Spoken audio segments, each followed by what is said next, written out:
Bye.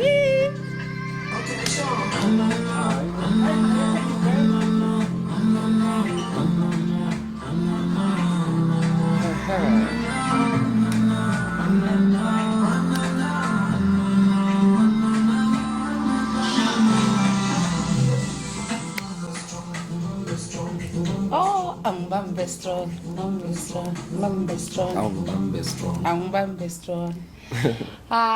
Shame guys. Hello Tyra. Sawubona. Alright. Ngishaphi njani? Ngiyaphila nami body. Yes. Sesajabula inkosi yami ukuthi sibe nawe. Oh, le ngoma le. Imake intsha or cause ngiyayazi yona, ngiyayazi le ngoma le. Uyazi laphi? Ngiyayazi. Ngingizwe lapha endla lapha ku TikTok. Yeah. No, Yes. ingoma released last year.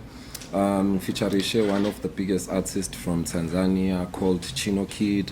So recently kade ngise Tanzania eZanzibar ngenza i-tour khona just because of this song yabo.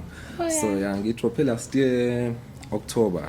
And yeah, I'm glad like the song is still pushing. Abantu bayayithanda, iyakhula nje ebantwini. Cha andimnandi yazi ngithi yazi ngathi ingoma kabani ubani Davido.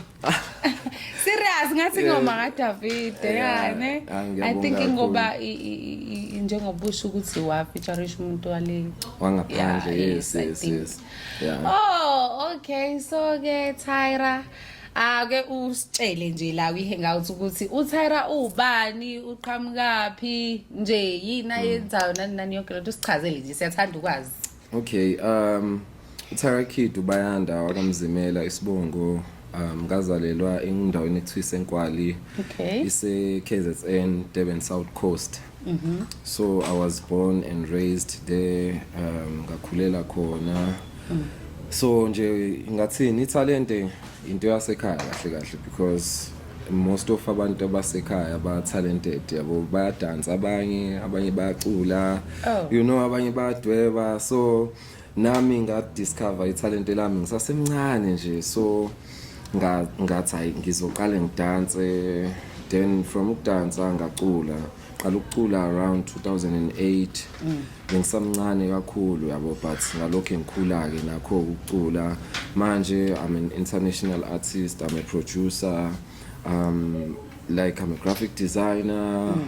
I host events. There's a lot that I do in the industry. It's so hard to define ukuthi kahle kahle ngimi ngakuphi yabo. But yeah, selokhe ngaqala nje uphusha angaze ngayeka because nginothando lalento engiyenzayo, and I've been touring the world. I've been like working with a lot of artists from South Africa, from Nigeria, from Tanzania, from indawo ehlukahlukene, because I believe ekuthenini kumele sibumbane yabo in order for wena ukuthi ukwazi ukuqhubeka phambili. Ngathi ngiyakhumbula khona iday sake sakhona kuyi birthday yakho. Yeah, birthday celebration. So mathayikula. Ngiyakhumbula nami nifile lapha, and thank you so much. Wangishaya surprise lapha. Wangishaya surprise. Ngangalindela ukuthi ngizokubona, but ke cause vele ngiyakwazi and nje angazi ngibe nentembi engakwenza yona or wakwangenza yona, so right, anytime ngangikulindela usikhamba siqhamuka. So awungichazele nje ngihamba nje la emculweni nje lapha izinto obhekana nazo yonke lonto. Khona ama challenges maningi, of which ngiyacabanga ukuthi yonke ifield inama challenges akhona or inama obstacles akhona. Okay. Of which and I've been pushing.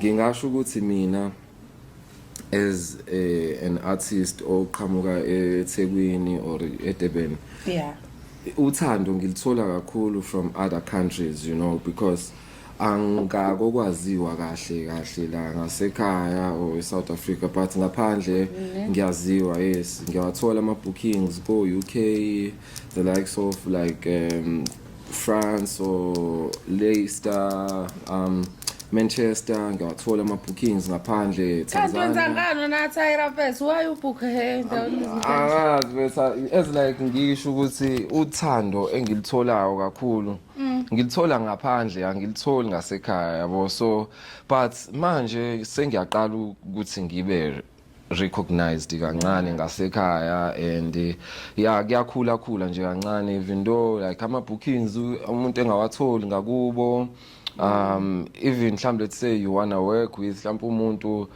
okade ufuna ukusebenza naye umbuka lapha at the top and uyak-inspire ufuna ukusebenza naye it's not easy angazi indaba you know until mhlambe nawe ufike la usuku ufuna ukufika khona or utrend angazi but maningi nje ama challenges esibhekana nawo nje sama artists kwi country le yangasekhaya but I wouldn't dwell on negative things. I'm grateful ukuthi ngitalented and labo bantu abawu10 noma 20 abangaziyo abayi-embraceayo futhi sound yami ngiyak-appreciate lokho yabo because at the end of the day ngiyabelieve ukuthi lo muntu lo i1 okwazi ukuthi akulalele or ayinikeze isikhathi ukuthi hayi no alalele leyo ngoma yakho yabo ubalekile yabo because lo muntu is more of like ifamily kwena yabo even ngathu yedwa noma bawu2 but isupport osukuyithola lapho iyasho something yabona yeah okay so Ngiyabuka ke la lapha ukuthi since ufikile lapha sashutha uyabezwa bathini bathi tusibaro ekhaya kodwa nani asingene connection indaba umcabanga bayishiswa yini leyo nto ake ngibuze wena lo question why do you think abantu bakhuluma ngendlela bakhuluma No I think balambela usibari nje just because bebe nayo phela usibari so mase bebona umuntu ke manje but I'm sure ukuthi angiyena mhlambe umfana oqala usuku waposta naye mhlambe after angathini break up yakho why ucabanga ukuthi nje out of bonke labantu mhlambe uposta nabo bavele bachoose mina because I think it's because bebethu uyafana bebesho njalo yeah I'm going there ukuthi bathi ngiyafana bathi usamukelo esibili ke manje 2.0 why bengasho ukuthi usamukelo ufana nami